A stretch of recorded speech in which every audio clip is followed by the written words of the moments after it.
All right, it is Friday night, and that means it is time for our special edition, this bonus coverage that we do here on the Where Eagles Dare podcast with Lee and Tubby, where we talk about fantasy football. We talk about our own league that we're in, but we also take questions from the audience on what you're interested in as far as the fantasy football picks, who should sit, start, what's hot on the waiver wire, whatever you're into. So we want to welcome you on a Friday night.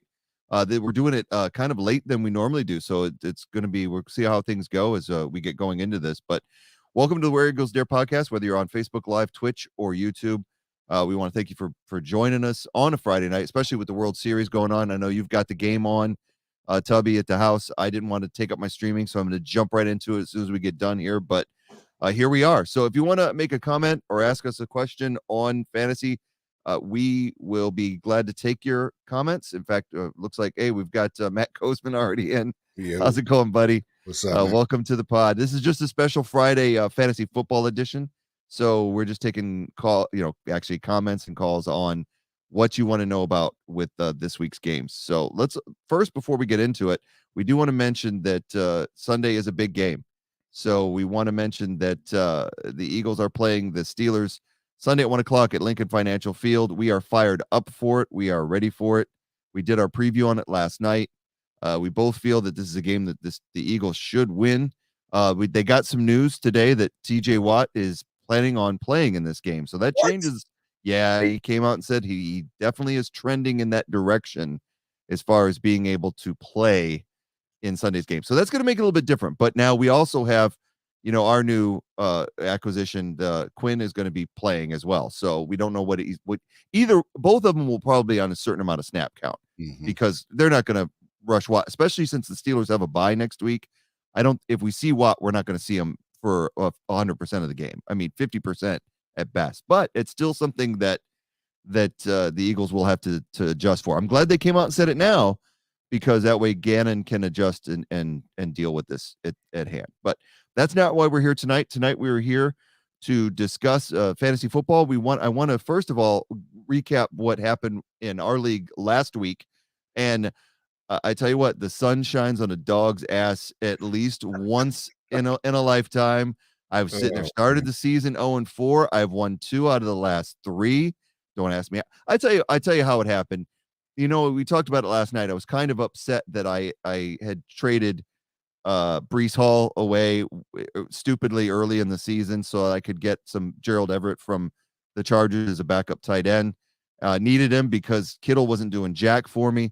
But then I made some other moves, and probably the biggest move I made, and I hope I don't jinx him, was getting Josh Jacobs off the waiver wire because somebody was unsatisfied with, I don't know who drafted him, but somebody was unsatisfied with his production after like the first 3 weeks. And I was like, you can't leave a starting running back out there on the waiver wire just because they're not producing. You put them on your bench and you hold on to them. So I grabbed him up, and sure enough, they moved Kenyon Drake in the offseason to Baltimore, and it's Josh Jacobs' show.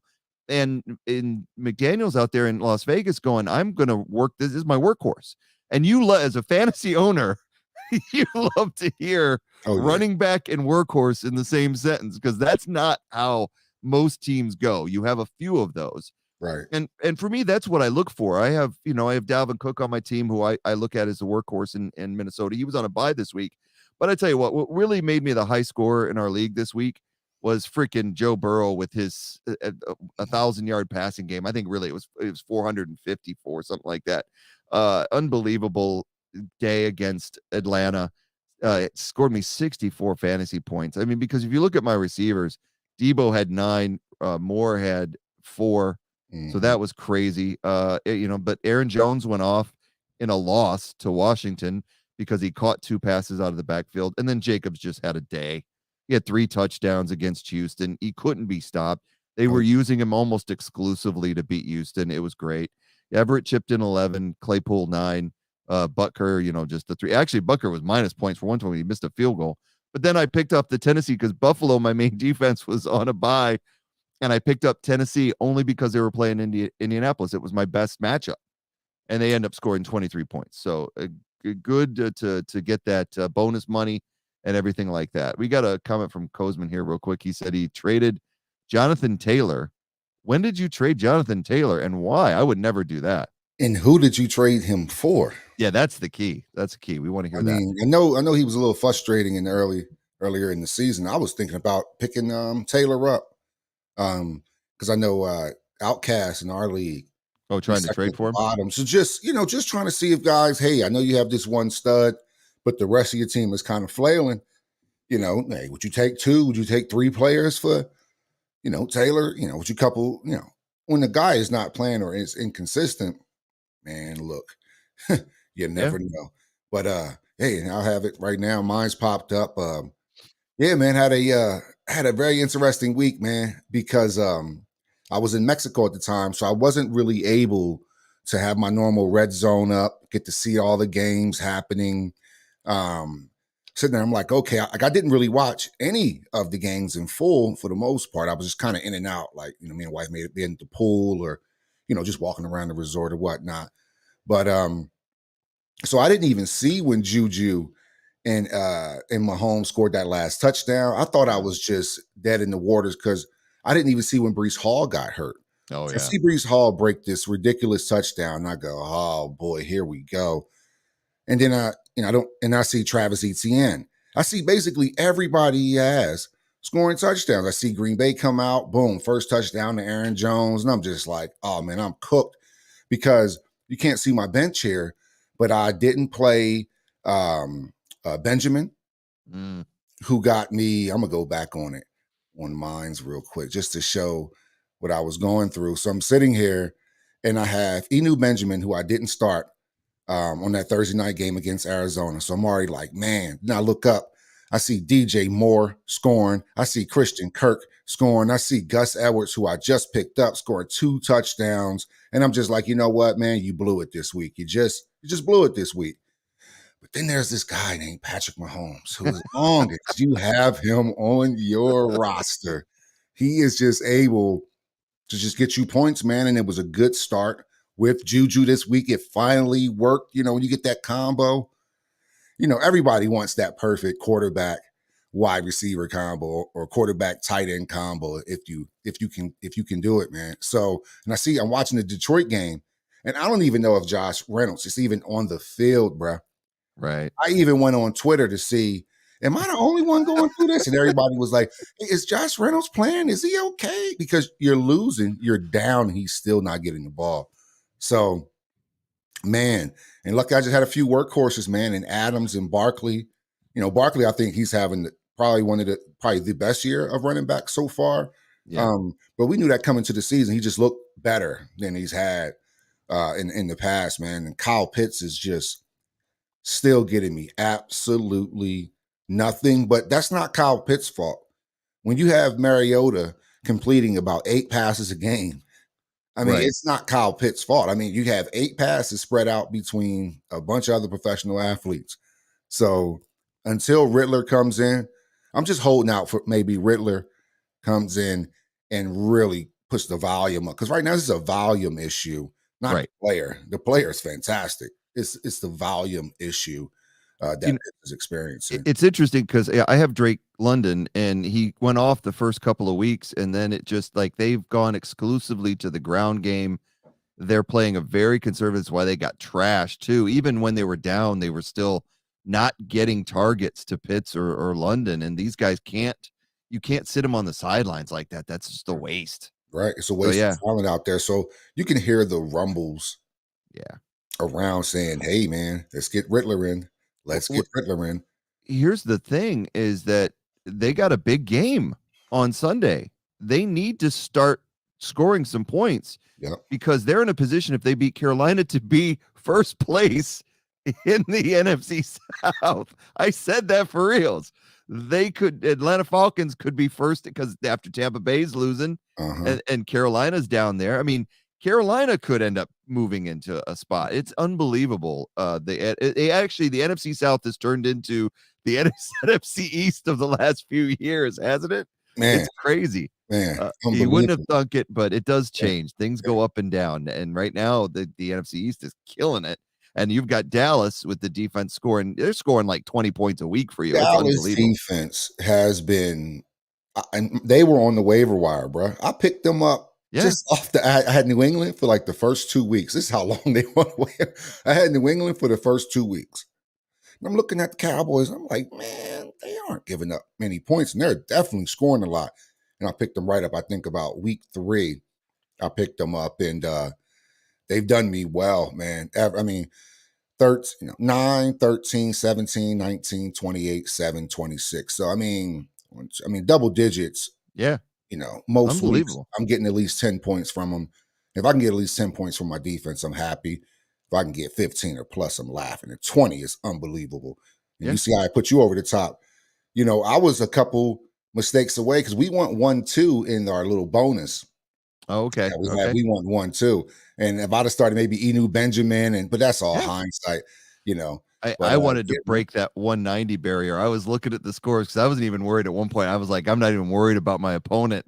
I just wanted to actually I was looking at the 200 mark, and then it was like Debo started to fall off, and I'm like, man, if Debo could have gotten me just a touchdown or two. But of course, that was all just for fun. I knew at that point that I was like, I had a great score. yeah, Can we maintain it? I don't know. I mean, I need to keep this going so I can get back in this thing. And I've got a decent set of matchups this week. So I'm going up against Outcast right now, projected to win. We haven't had any players go. But I got Burrow. But here's the problem: is I got Burrow at Cleveland, but now we've got Jamar Chase out, which really it affects Burrow as well. I mean, yeah, he's going to get his numbers, but it's a big dent. I'm also playing Chase Claypool this week, and I know that Bradbury and Slay have a great record against wide receivers. What I'm counting on is those moments where Gannon starts letting the team in, and you've got Fryermuth, Claypool, Deontay Johnson. Somebody's going to start getting those receptions. So because Debo was ruled out of this Sunday's game with the ankle injury, which sucks because crazy. I need Debo in there. So if you're an Ayuk owner, you're probably sitting pretty right now, and Kittle, who I have, so I'm okay with that. Yeah. But I just had to pick into my bags. All my wide receivers have tough matchups. So I got Mooney, and he's going up against Dallas. And I've got the wide receiver. I got Marquise Goodwin from Seattle, and they've got a tough matchup. I forget who it is off the top of my head, but it was like Claypool was the best shot for me right now.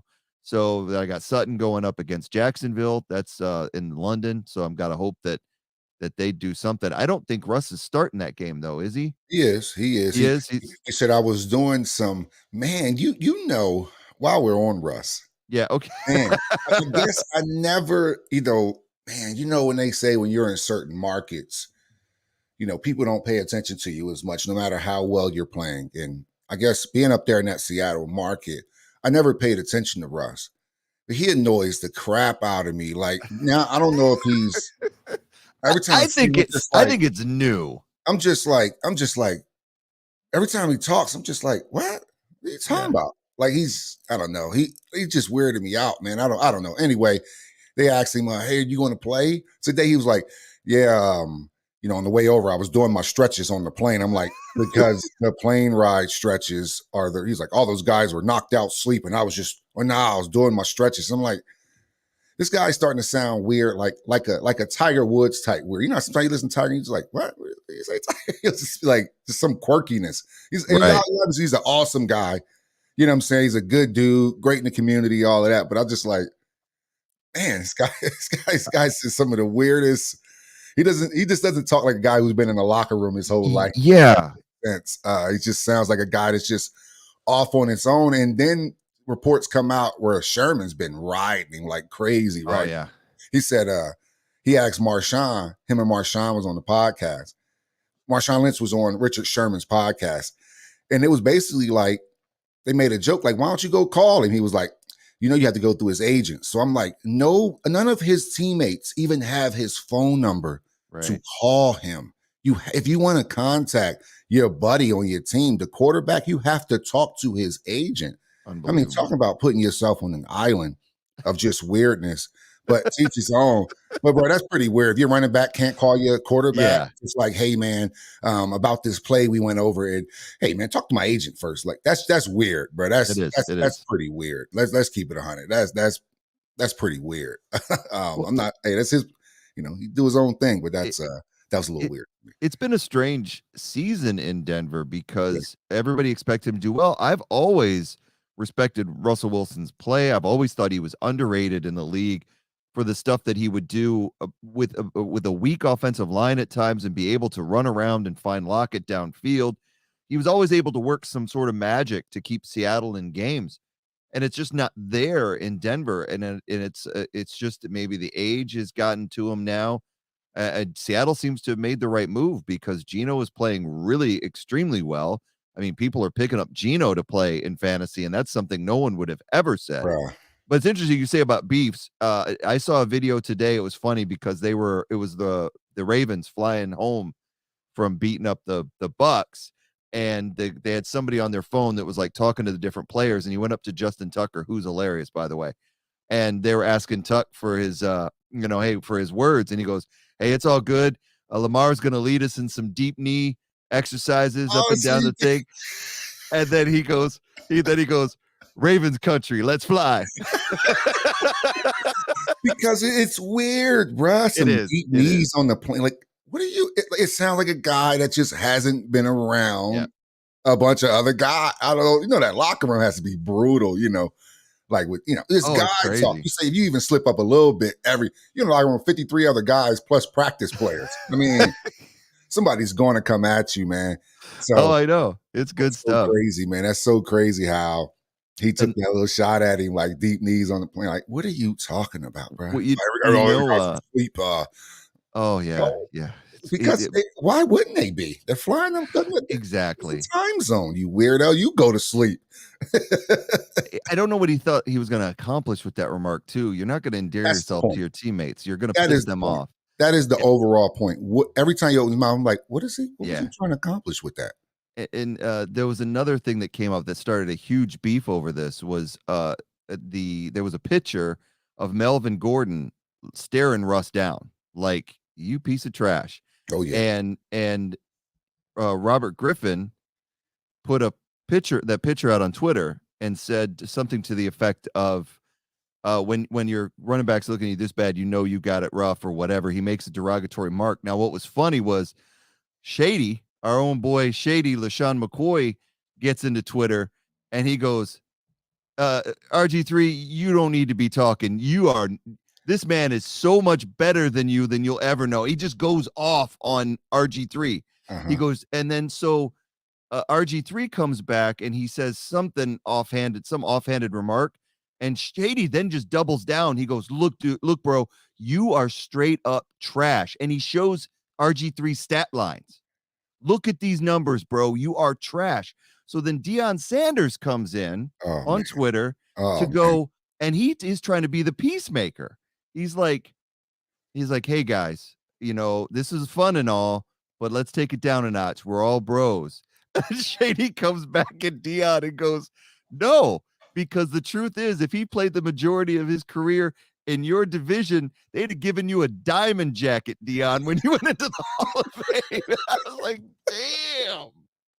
It was the Twitter battle between Shady and RG3 just over Russell Wilson. Yeah. Well, It just it's blew up. it's a lot of it though, bruh, is because RG3, these guys, they get new to the media, they get a platform other than their normal platform of their social media sites.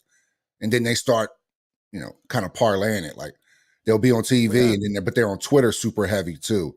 And RG3 has been commenting on so many topics that eventually somebody gonna tell you to shut up.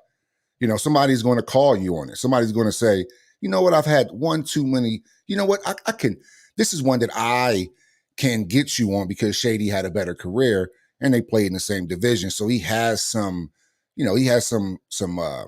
people understand Shady was a all pro, which RG3 wasn't. RG3, don't get me wrong, he had a great rookie season. But really after the injury, if we're being Yeah. 100, the injury is the difference between RG3. RG3 was that thing at Baylor in his first rookie season at Washington. I mean, he was rookie of the year. This is with another, quarterback right behind him and Cousins. And then that injury happened and RG3 was not the same. But before that, he was a problem. But then you get on here and you speak as if you are this perfect athlete, this perfect guy, this great locker room leader. And people are like, nah, got to call you on it, man. Got to call you on it. So, yeah, man. But Shady has been shady, Shady period. Like always. since he's had that platform for sure, especially since he's been on FS1, man, he has been just on it. He's still riding high for the birds, but You know, he's been McNabb chirping a does lot. it. Yeah, McNabb does the same thing, but the problem is that people will clap back at McNabb, and they gets angry, and he starts to show his ass. He gets riled. Shady does not. Shady stays cold throughout, and you can't rattle him like you can when McNabb gets on there. Right. So it's a trip. Yeah, But man. anyway, yeah, back to our fantasy. My team, I'm set. I don't think I'm going to change anything. I got Jacobs, Cook, and Jones going, even though Jones is playing against Buffalo. I got Kittle, playing against the Rams. So I think I'm okay. Jacobs has got the questionable there. He's been upgraded to healthy, so I don't have a single, other than Debo, who I had to replace with Claypool. I don't have a single injured player. Now you had to go up against Brady yesterday, but it didn't go too terribly. I mean, he did score 29 points. I And mean, then you had Fournette with 14. So right now you're down 43-10.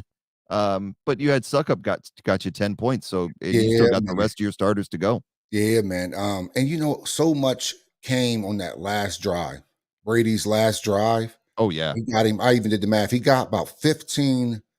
It was like 14 points on that final drive because Fournette got 2.5 points on that 20. He had like a 15-yard catch.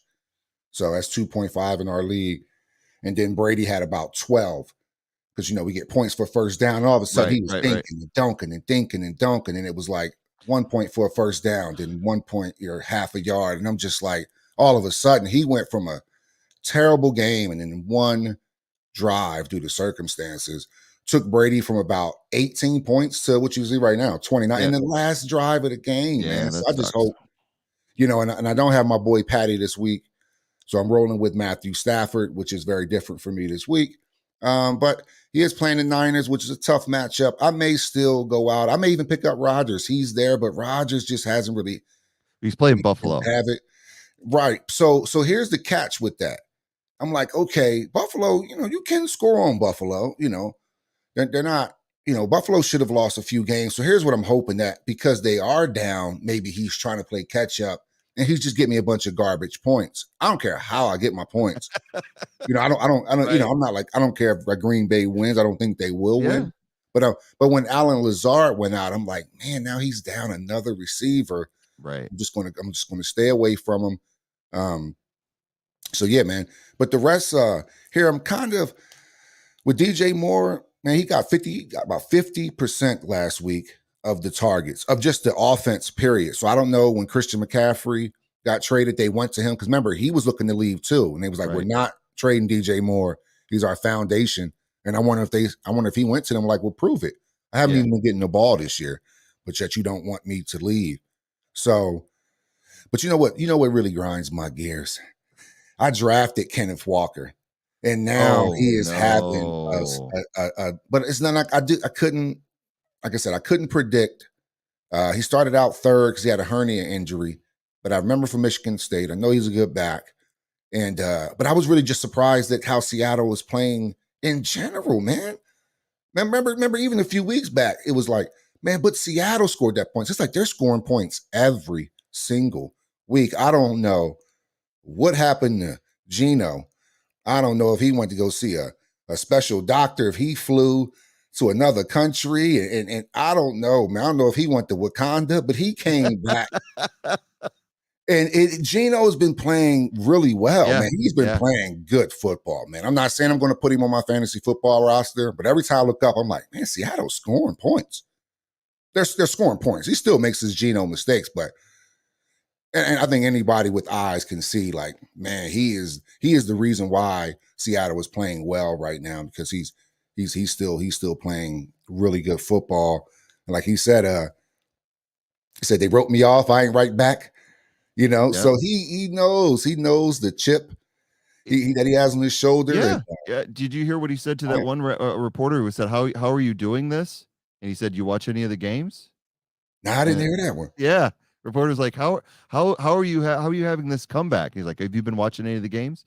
And the guy was like, "No." Well, if you did, you would know how I've been doing it. And Man, It is an interesting story in the NFL this year is what the Seattle Seahawks are doing with Geno. And you're right, Rashad Penny goes out. I had Rashad. I wanted Kenneth Walker. He was one of the ones that was on my list because I knew Michigan State and I knew his explosiveness and his size. He's beefy, but he's Mhm. quick. He's so fast.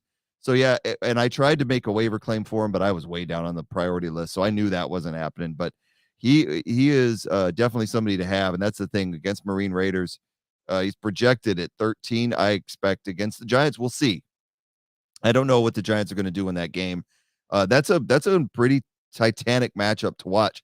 But going back to your DJ Moore thing, what cracked me up about that was how many people expected PJ Walker to come in from the USFL, and start in place of Oh, Baker and go off like he did. He played a great game, beat Tampa Bay, unbelievable.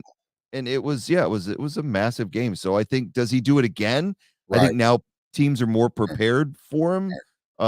But you got to start more because you don't know. You I was don't just know. So hoping because we were playing Atlanta, well, because they were playing Atlanta, I'm like, okay, Atlanta has the worst passing offense right now in the NFL. When you see Atlanta, it's green. It's lit up green, number one. right. So I mean, teams have had success with them. I've been going back and forth between Moore and Thielen, and I still have Christian Kirk. He's playing a Denver defense. Denver doesn't give up a lot. They No. just don't give up a lot. So I still may put Christian Kirk in here because he had a solid week last week. He is the number one option when it comes to um 4T law, but sometimes they'll go on weeks where they don't really throw the ball that much. Yeah. So it's the roller coaster ride of volume. That's my problem with my roster. Even with DJ Moore, even when it was Baker Mayfield, volume. When it was with Kyle Pitts, volume. Right. With Christian Kirk, volume. It's like I have these good receivers, but they're not in high volume offense. And that really kills it, when you have these talented players, and then of course when you bench them, they go off. Oh, So always, I'm always. still, I'm still, we'll see what happens, man. But I may still go with Christian Kirk. I've been on the fringe on that. And yeah, man. See what Enu Benjamin does this week with all the backs back healthy somewhat, just to see how they work him and see what I have long term. But Right. that's my squad for the week. I'm going against my brother. My brother is Marine Raider. Right. We are 1-2 in the division right now, so this is 1 versus 2 matchup. So this is going, it's a good one, man. I'm glad Brady didn't destroy me last night. Fournette got that early touchdown. That was really, but he didn't Right. have that. And I'm glad he could have had an explosive game, but because he He could have. scored very 14 early. is 14 is respectable, but it could have been Okay. worse. Yeah, it could have been Especially, worse when he scored on the first drive, I believe, or yeah. second drive. So when you have a running back scores on the second drive, you already has 7 points. You're just like, this is going to be a long day. So it's only, As you know, in our picks game, I doubled Baltimore. I just went and doubled them. I put that oh, out on yeah. Facebook. Yeah, I, Mm, I took Baltimore in the double just because the way Tampa Bay looked against Carolina. I'm like, Baltimore is one of those teams that they're struggling to find an identity on both sides of the ball, but they were still sitting there with a chance to go. What, they're 5-3 now. They were 4-3, so it's like they're still in it. So, but they're losing some of these close games like to Miami and Buffalo. So I'm mm, like, man, Baltimore, even on the road, they should be able to run the ball against Tampa Bay, and they did. It started off rocky, and I thought, man, I made a mistake. This stinks, but they adjusted, and again, Brady just gets frustrated. He's at this point where he's played. Is that quarterback that's played 1-2 season too many? Where he should have bowed out last year. He probably still have his wife, mm. but he can't quit the game. He can't quit it. I think And Brady he, still has it. I think he still has it. I just think he's trying to do something that most human beings can't do. You're going through a huge change in your life. You're still trying to oh play yeah, football. yeah. Come on, man. You're I, in a I whole don't. different setup. You're not Yeah, coming home to your kids or your wife anymore. And I just think I think it's tough. That's a tough ask for anybody to be going through that and to play at that high and play at a high level. Um, with that said, that division is so weak. They can go on a little unbelievable. slight baby run Yeah. and bang, right back in it. if they get healthy too, we know they've had injuries. They haven't had Evans in there for a while because of the suspension and things, and they get Godwin back. So it looked like they might do something, but it just seemed like it all fizzled out. For me, I think when I see Brady doing what he's been doing the last few years, doing nothing but check downs and throwing just to the exclusively to the back. That's why that last drive, I was losing my mind because of course I wanted to keep that spread. It was only 1.5, but I didn't want Tampa Bay to come back. And I was like, they were playing the Gannon defense where they were just backed up and letting Brady just throw to the running back for 10 yards, 10 yards, 10 yards, and gave up a touchdown. It's a very frustrating defense. And that's one of the things that drives me nuts about Gannon. But we'll see how it goes this week against the Steelers. Now, going into our pick segment, we do a picks game each and every week where what we do is we pick against the spread and 3 college games, all NFL games. And it's a +10 for a correct pick, -10 for a loss, and you have one lock that is worth 20. So we've been doing this all season. We're coming into week 8, and these are the current standings right now. Anybody that's watching the stream, you don't know any of these people hardly, unless you're friends with Tubby and I. This is a private league with just our friends, but show you where we're at right now. Tubby, you've moved up into 6th place. You're at week 7. You're now sitting at you went +40 last week, so you're sitting at +80 overall, which is pretty respectable. You're only 80 off of the lead, which is Jay Barry, and that's 80 points is 8 games. So and if you look at it, it's really 4 because it's plus minus. So if Jay Barry were to miss 4 and you were to get 4 right, Right. you'd be tied. Yeah, So I'm there's some hanging in people. there. Yeah, so you're right there in top 6, which is great. I'm right down at number 16 now. I came up from 20. I'm moving. I'm Mhm. moving. My goal this week, and right now, is to get into just double-digit negatives to try to get back above the Mendoza line. I started off horrible. If you remember, I was down over 200, minus 200 early in the season, and I've scraped and scraped the last few weeks to get some picks right. And with the double that I got for Baltimore last night, I'm at -80. So counting what we got going into this week. So with that being said, let's look at the picks for this week. And if anybody tunes in while we're live and you want to ask fantasy football questions, go ahead and do so. Just put them in the comments and we'll answer those as they come up. But let's hit up our picks for the week and kind of discuss the ones we have different, which this week normally we pick a very similar except for maybe 5 or 6. This week we're almost polar opposites, which is just strange when I looked at this. So you see my yellow, that's my double for last night. That was my lock. Was Baltimore over Tampa Bay. You had Tampa Bay, so we got it sitting on a loss right off the bat. The London game, which is the big one on Sunday morning that we talked about, Jacksonville is Denver's technically the home team, but it's in London. Jacksonville is giving 2.5 points to Denver. I'm taking Jacksonville because I do believe they're a good team. I think they've played badly in the last few weeks. They traded Robinson away, but with ATN as the focus, my thing is, like you said, Denver doesn't give up a lot of points, so it could go either way, but Denver doesn't score anything either. And that's what's really frustrating. It's like this could be one of those. I tell you what, if they put Denver on prime time, I'm not watching it anymore because I'm not watching another 11-10 game or a 12-9 game. I'm just not. It's just I don't care even if Denver wins, they're just the worst games out there. So I'm sure that's why you took Denver, right? It's just the defense alone. I just think defense and just Jacksonville has been inconsistent. So is Denver as Yeah, well too. I'm just always, I guess this is where like reputation comes in that because I'm just waiting for the game for Russell to have a Russell Wilson game, three, yeah. 400 yards, 3, 4 touchdowns, 40 yards rushing, one of those games that he used to have in Seattle when he just, have that, great connection. But I just think he's still building on his relationships, man, and with down there in Denver. Um, as you can see, he's a kind of a quirky guy. So I don't, he's been getting a lot of side eye from a lot of his players on the team, man. Just hope at some point this can all click and come together because they still have a solid squad, man. So I just think, Yeah, yeah, it's just more so about what Jacksonville hasn't really I done know. too much. ETN is a good back. They definitely have it there. But you know, Yeah, I hear you. I mean, when they played the Eagles, it was a downpour, and the Eagles kind of let them back in the game like Gannon does. Right. And but since then they've not really proven anything. They've had some good games, but it's just been hit or miss. Almost beat the Giants. They were 1/2 yard away. It was Yeah. reminiscent of the Rams Titans Super Bowl because the guy was right there. You throw it into the end zone, or he makes one more step before turning around to get that pass. The Jacksonville beats the Giants, but it didn't happen. So that's kind of another reason. I think they might sting. So I'm going with them. But speaking of the Eagles playing them, that's the next game. We talked about this. We did our preview yesterday. I like the Eagles to win, but 11 points is just a lot for me with the way Gannon plays and the fact that we haven't beaten, I think, anybody by 11 except Washington and Minnesota.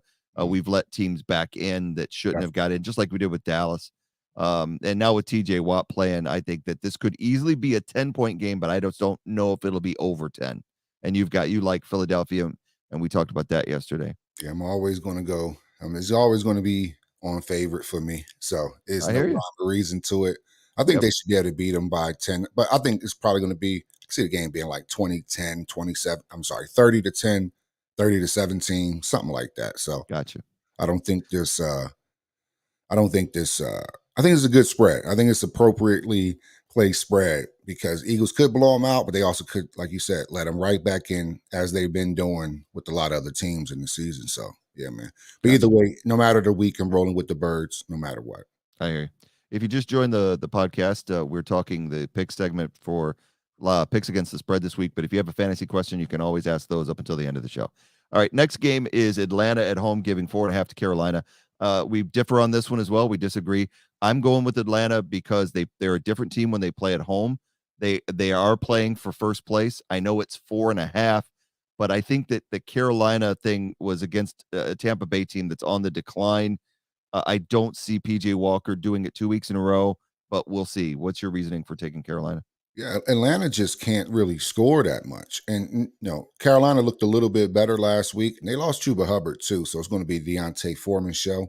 Mm-hmm. Um, But yeah, I just don't trust Atlanta, man. I don't know. That is really just more about them. They don't really have anything that really jumps out. And Mariota just hasn't been playing well. They've just been kind of, sometimes you have teams that can just kind of stumble on a win. I think Atlanta's been more so stumbling on wins. Like I haven't really seen them dominate a game pretty much since Patterson went down. Now maybe they had like Patterson. Okay, Right. maybe I go with Atlanta here, but I'm just taking them mainly for the points. I still think Atlanta can win the game. I just don't think they'll Okay. win by 4.5. Sounds That's good. I think it could be a 2-3 point game. Sounds good. Next one after that, we got Dallas at home, giving 9.5 to Chicago. We both differ on this. I'm taking Dallas and giving the points. Main reason I think is because even though Chicago beat New England last week, I think that's over. That's what to me that was an anomaly the way I see it. We've watched Justin Fields all year missing open receivers, and he just had the game of his life. Maybe it was the type of defense that New England was playing, but everybody rose up for Chicago last week. Didn't want to lose that game and showed out even in New England. But I think in Dallas, there's so many factors. Dallas's defense is 10 times better, in my opinion, than New England. And they're playing at home with the home cooking that they always get with the refs. It is a fact. If you don't believe me, we can watch a whole bunch of old Dallas games in Dallas. It happened last week against the Lions, where it seems to be the way the refs throw a flag at the most inopportune time for Dallas just to give them a first down or something that keeps the drive going. And there was one possession at the end of the game where I think Detroit was moving the ball and got 4 straight penalties in a row, and they were ticky tack, and it was like, really, Right. 4? Right. So I have a hard time with that. So I'm taking Dallas, given the 9.5, and you're taking Chicago. Yeah, man. It's just more so of you know, Chicago still has a pretty solid defense. I still think Dallas will win the game. I just don't think they'll win. I don't think they'll beat them by 10. I think they'll win by like a touchdown, maybe Okay. 8 points. Because their defense will just continue to really keep the pressure on. But Chicago, they don't have slouches. Montgomery can have a day. Khalil Herbert, he's always there to make a big run. Mooney is there, and Chicago has a pretty harassing defense, as you can see last week. Mhm. They were all over Zappy came in and he had 2 straight touchdowns, boom, boom. But then they adjusted to Zappy, and in that second half, they made Zappy look really bad. Oh, I agree. So Yeah. so I just think, with Dak still getting in the rhythm, think still Dak still got a little pressure on the back of his neck a little bit, and I think he may be pressing a little bit. And I think Chicago's a young enough, happy enough team to really bust Dallas bubble. I really do. Like I I said, I hope don't so. think they'll win, but I think they'll cover this spread. I really. I actually And hope they do win. I hope I every hope they do week. win too. I hope I was hoping Detroit would beat them last week, even though I picked Dallas, and it was 6-3 in the third. Then it was 10-6 when Dallas finally got a touchdown, and I was like, okay, just stay within it. And then that play that changed it all was when the tight end caught the pass and went out of bounds in the half-yard line, and they Right. reviewed it. And then Williams fumbled the very next play. Changed the whole game. The Lions scored a touchdown there.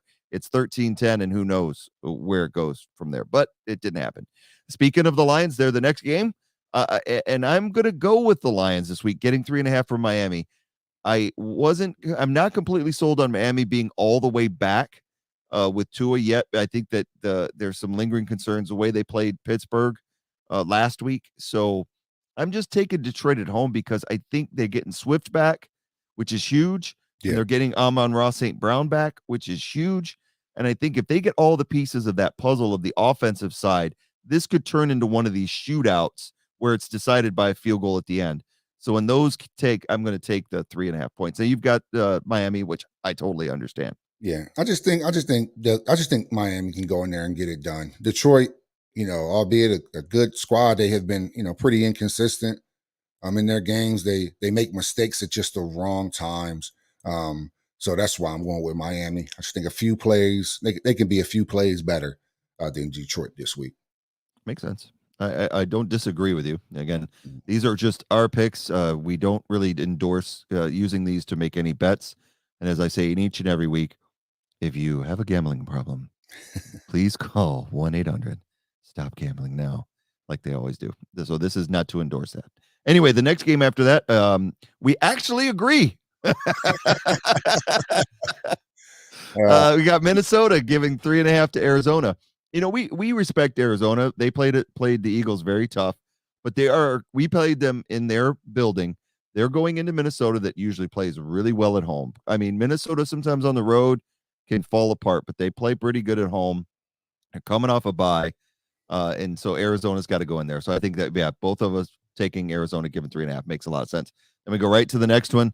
This is your lock of the week. You've got Vegas taking New Orleans by 2, and I'm taking New Orleans. And I'll tell you why is that New Orleans has lost 2 straight, and that last game against Arizona, I think Dalton threw like 3 picks. Mm-hmm. I just don't see that happening again. They're a different team at home, so I'm just hoping that they just have that fluke game. The Raiders to me is one of those teams that if they get Jacobs going, this could be a complete and utter blowout. So I may be wrong here. What I'm saying is I'm having second thoughts about this pick right now as I'm talking about it. I just think Vegas has enough. I just think they have enough to beat New Orleans, man. I just think with Jameson being. I just think anytime you have 2 quarterbacks just sitting there just trying to rush on the field to play, I just think it makes one of them, whoever's playing, I think it just makes them press too much. I just think Vegas can do enough. Yeah, you're right. They are in New Orleans. But I always you consider the home team is normally gets 3.5 more. Vegas is probably, if they're at home, they're probably a 1.5 point favorite or so here, something like that.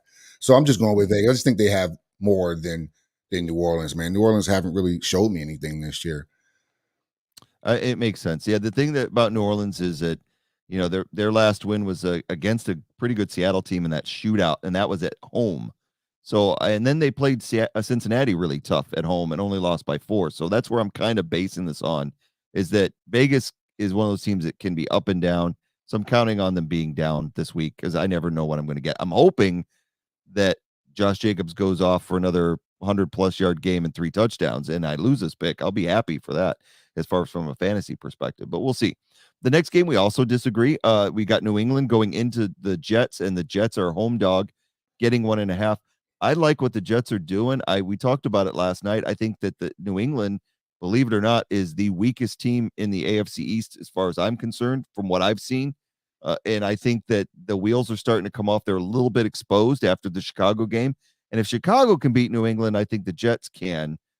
So we'll see what happens. I know that Hall is out, but then they went out and got Robinson. They've got Carter.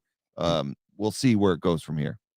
No, I mean, I just think I don't know. This kind of a pick 'em for me. Mhm. Really, it was just more of a pick 'em.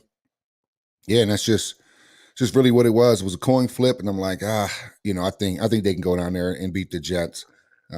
Yeah, for no other reason besides, Jets been relying on a lot of explosive plays, especially from Brees Hall. Those games, Brees got him a couple explosive plays in there, and they've been very timely on defense. I mean, extremely timely on defense. Yeah, But playing they good D. struggled last week. Even though in a win, they still struggled last week. Um, that was like a 16-9 game they Yep. won. Denver, another one of those Denver Yeah, games where they just grind you into no points. But yeah, they still scored 16, but it was late 16. It was late in the game. yeah. So it wasn't really that convinced. Like I said, mainly a pick 'em, coin toss. I'm just going with New England because I just think Belichick can probably still find something there to expose them. I don't know what happened last week. The wheels fell off in that second half against the Bears. A lot of It was bad. mistakes. Yeah. A lot of bad. You know what I noticed, man. No matter the quarterback, a lot of batted passes. No, Brady Oh had yeah. like 3 last night. I They was were like, reading them.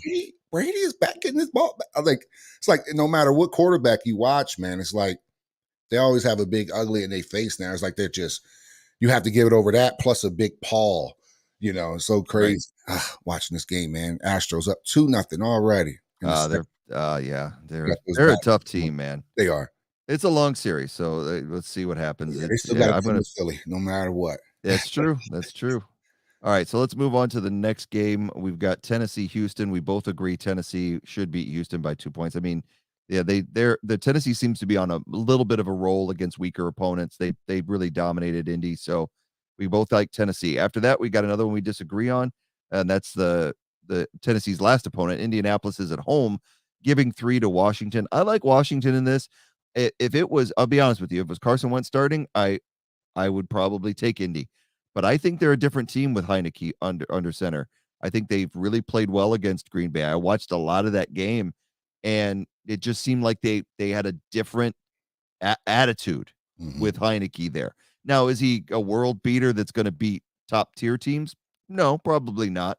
But against an Indianapolis team that is starting Erlinger instead of Matt Ryan for his first start, I'm just gonna roll the dice and go with the what I think is a tough defense in Houston and Washington, even though they're on the road.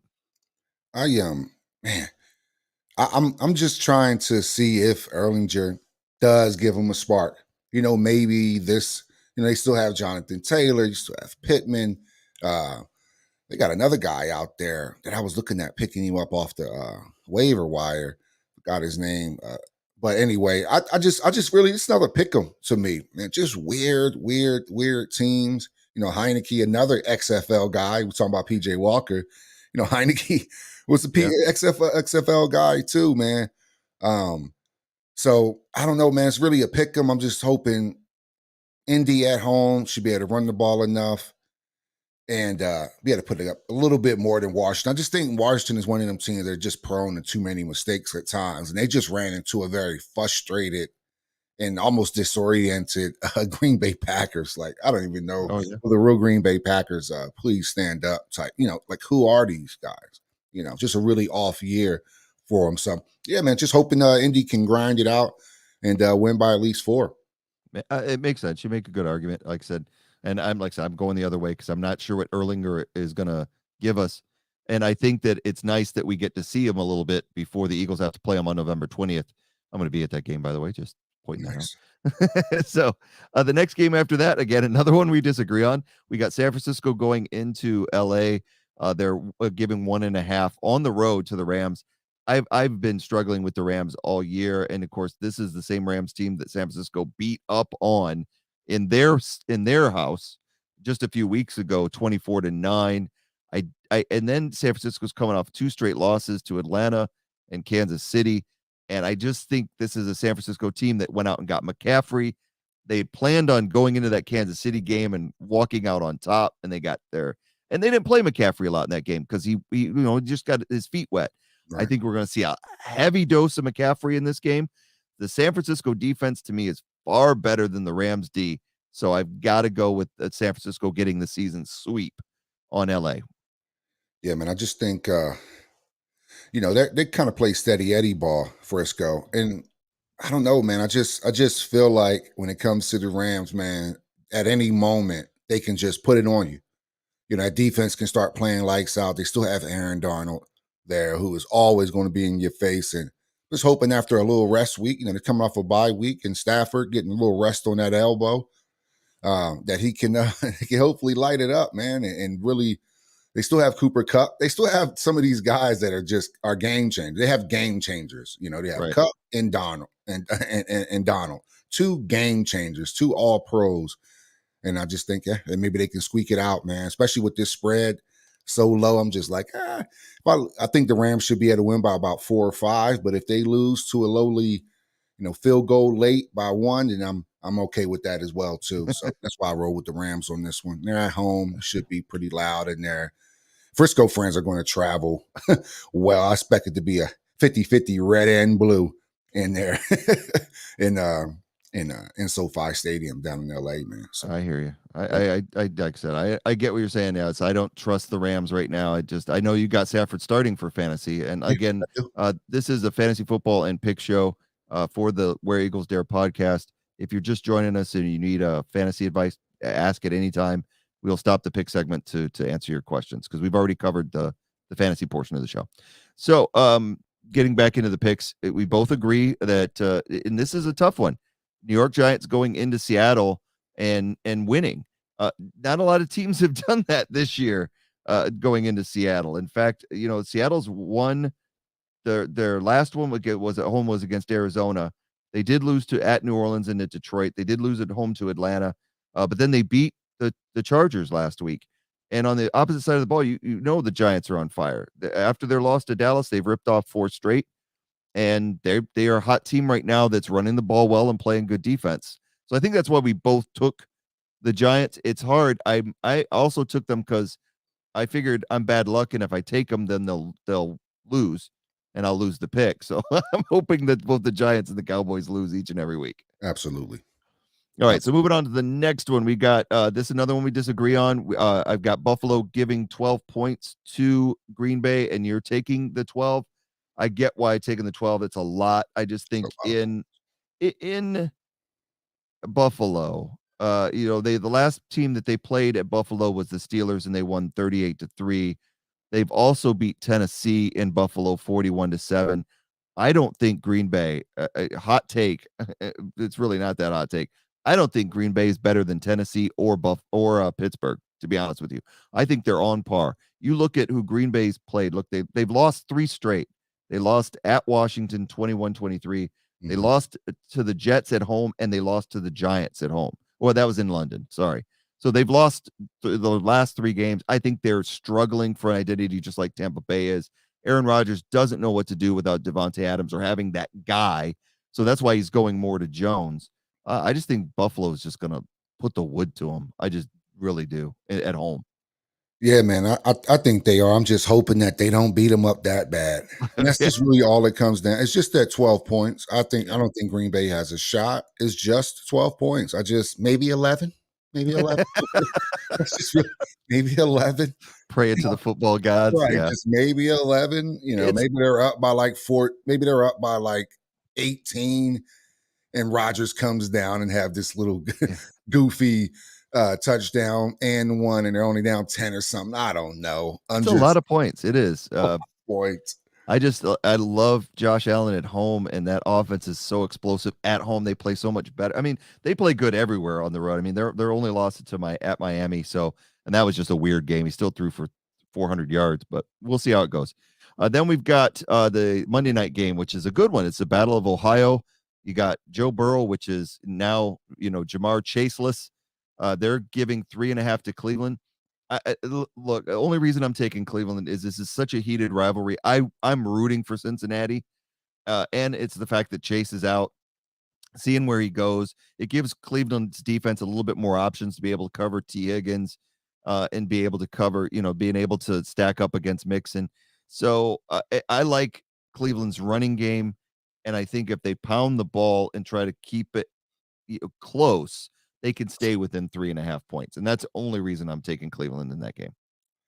Man, Cleveland has played really up and down, man. They come out, they go in spurts with Jacoby Brissett. They go in like spurts where they'll come out, hit you, boom, have a few really good um drives, and then they'll kind of fizzle out. I mean, Nick Chubb is a problem. I mean, obviously, Kareem Hunt is an incredible backup, but I just think even with Chase being out, I still think they can get it done. I still do. I still think Cincinnati has enough. They've been playing together for a while, man. I think that team was just continuously building chemistry. Yeah, as long as they don't scorch Eli Apple all day, Amari Cooper. Just long as Eli Apple isn't on Amari Cooper, man, I think this game could be a little close. But if you put Eli Apple out there on Amari Cooper, I think he's going to have a day. You have Cooper, definitely start him. But Yeah. yeah, man, that's just my take on that, Yeah. man. Yep. Just Makes sense. just another weird one. I don't.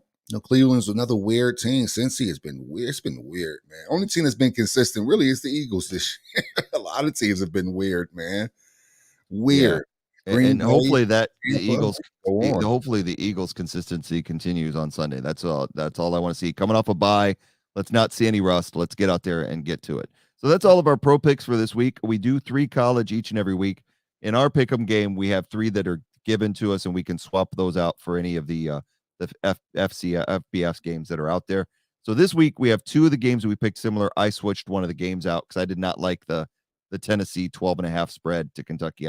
I stayed away from that one. So the first one we both agree, we don't really talk about that much. Ohio State given 15.5 to Penn State. It to me, it's hard to give to take Penn State getting even 15.5 to see what Michigan did to them, beating them 41-17. It was close for a while, and then Michigan just on the ground just annihilated them with 2 running backs over 100 yards. And Ohio State has a great attack. They're going to do the same thing.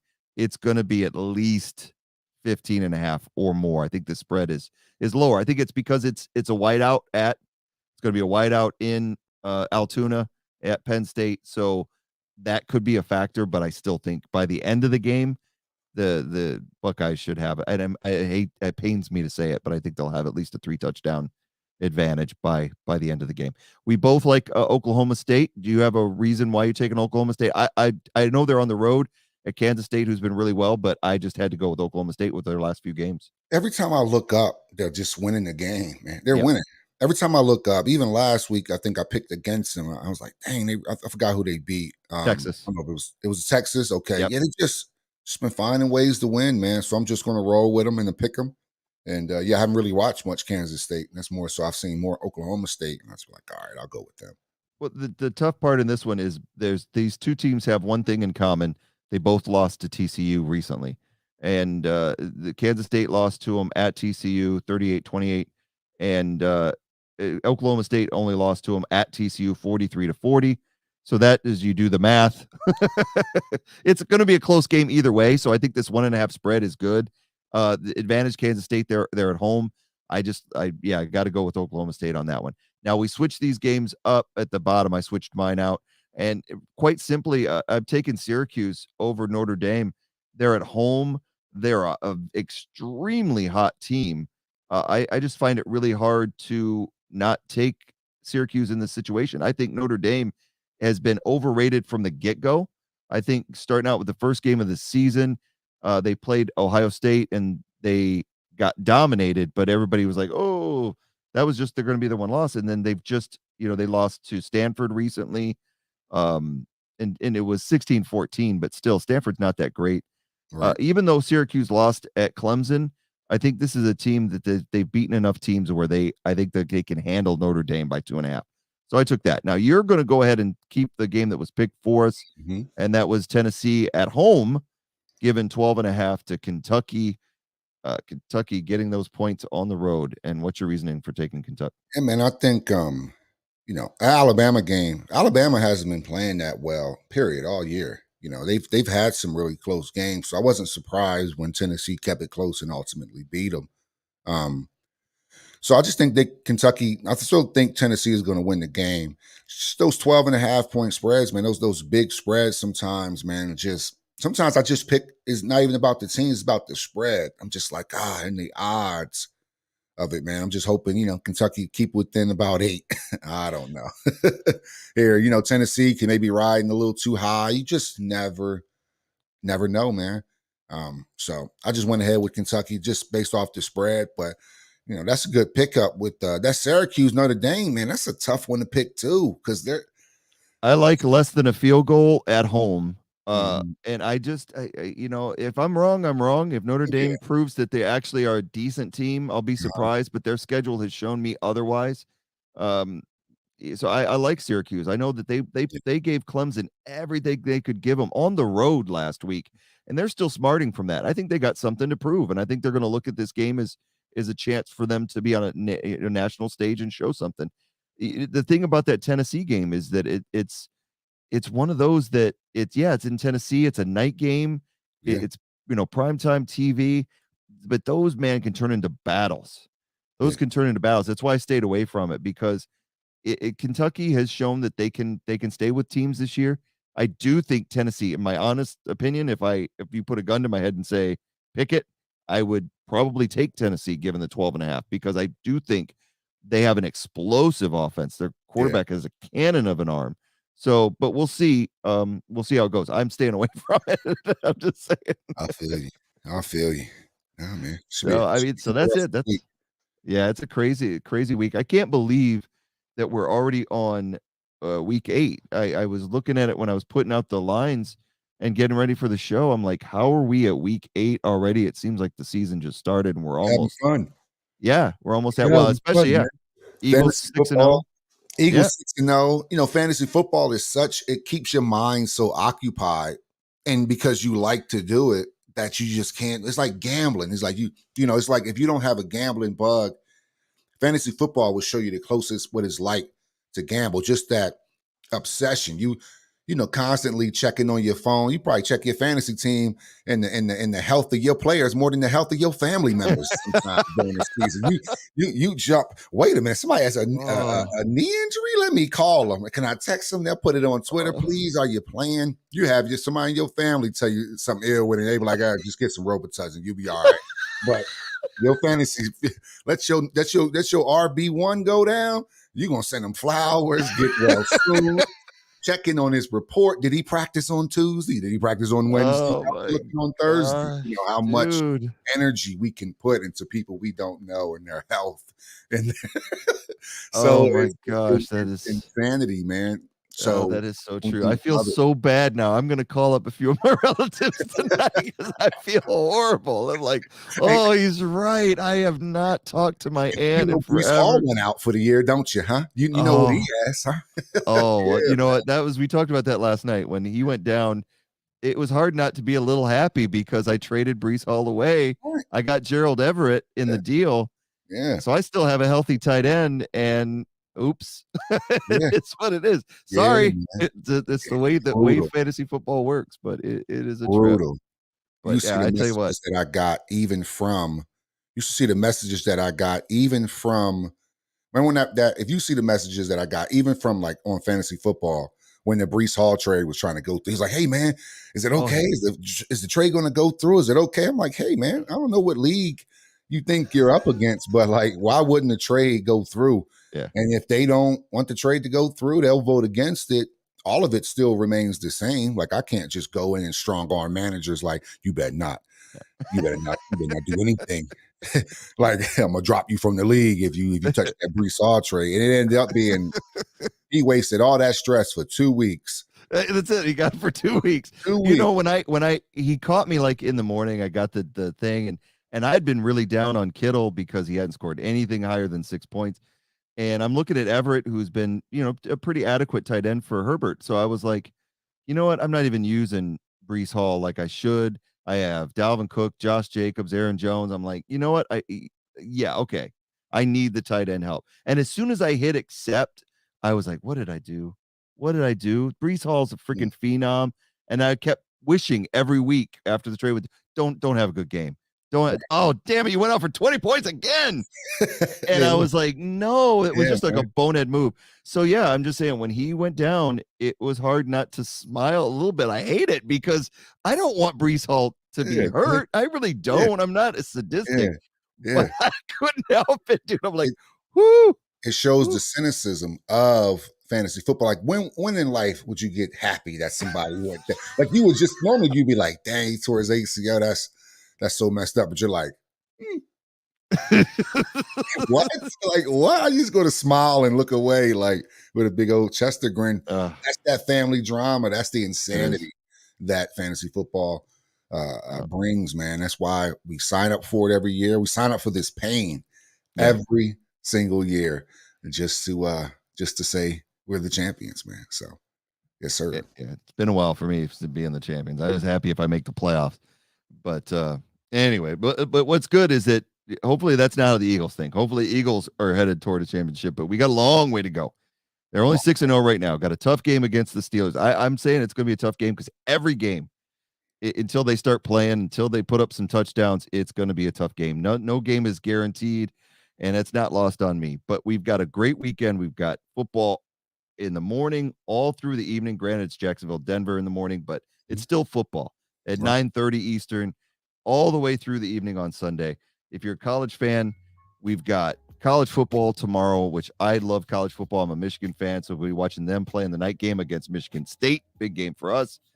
Formula One Grand Prix, World Series, man, NBA, hockey. It's all this is a time of the year, man, where there's too much stuff. My kids wanted me to play some video games with us, wanted me to play Among Us, which just came out in a VR mode. What? And yeah, Among Us in VR on the VR. Oculus. Wow. Yeah. Wow. But I told him I'm booked. Talk to me Tuesday. Because Saturday, Sunday, I'm booked. And Monday too. Yeah. So it is what it is. But yeah, it's going to be a fun weekend. And the bottom line is let's get the Eagles a victory and so I can breathe and enjoy the rest of the week and let's see what happens. So it is what it is. We want to thank everybody for tuning in on the live stream tonight. We saw the numbers go up and down. If you ever need fantasy help, we are here each and every week to discuss fantasy football and picks. And so you can always join us for that. So what you need to do is go ahead and subscribe to our channel so you get notified when we go live, whether that is on Twitch, Facebook Live, or YouTube. If you like the podcast and you want to hear more from what me and Lee Tubby do, we do this each and every week. We preview the Eagles games. We recap the Eagles games, just the Eagles. But you can always go to any of the podcast providers we use. We use Amazon Music, Apple Podcast, and Spotify, and so many others. Check those out. And if there's one that you want us to do that you use normally, you can email us at lee.bird, that's BYRD, .eaglesdare@gmail.com. And we also welcome any emails for questions and comments. And even if you want something read out on the podcast, we'll be happy to answer your question and do that. So big game against the Eagles, Halloween weekend, so much going on right now. And with that being said, I'm exhausted. So I'm going to turn it over for Tubby's final words of the week. Hey, man. Thanks, everybody, for stopping by the Word Was There podcast. Hopefully, we get to see you back here with the Eagles at 7-0 and Tubby at 6-2 on fantasy football. With that said, fly, Eagles, fly. And go Birds. Happy Halloween, everyone.